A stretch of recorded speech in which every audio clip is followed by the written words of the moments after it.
And we're going to jump into some great stories, but I would be remiss if I didn't tell everyone that it is, in fact, National Square Dancing Day. So grab your partner, Do-si-do. We've got lots of news, so here we go. The Linux Foundation has launched a new initiative focused on object storage.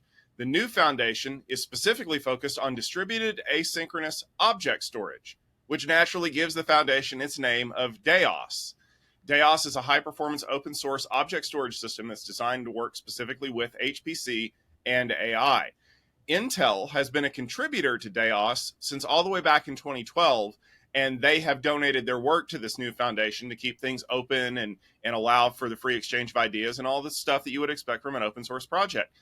Stephen, what do you think about DAOS? What do you think the future looks like here? Well, there's a couple things going on here. I mean, first off, this is the kind of news that you get out of supercomputing shows. We've got a high performance, massively scalable object store that's been used in basically every modern supercomputer. It seems like DAOS is really taking off with the supercomputer nerds, getting a lot of use. It's also competing with Lustre, which is the other big scalable storage platform used in that space. Companies like Weka and Vast, of course, are trying to sell their products into the high-performance computing space, especially where it comes to AI applications and applications in the cloud. DAOS also does a lot of those things. Now, we're pretty familiar with DAOS. We have actually had this presented at our Storage Field Day events over the years, back for the last few years. In fact, DAOS 2 was introduced at Storage Field Day 22, according to my notes. And we love the product. It's really, really cool. Originally, many people thought that DAOS, like Vast, actually was designed to really around Optane. But the truth is, just like Vast, DAOS doesn't need Optane. It works great in other environments as well. Word from the street is that it is really everything that it's cracked up to be. It really scales massively.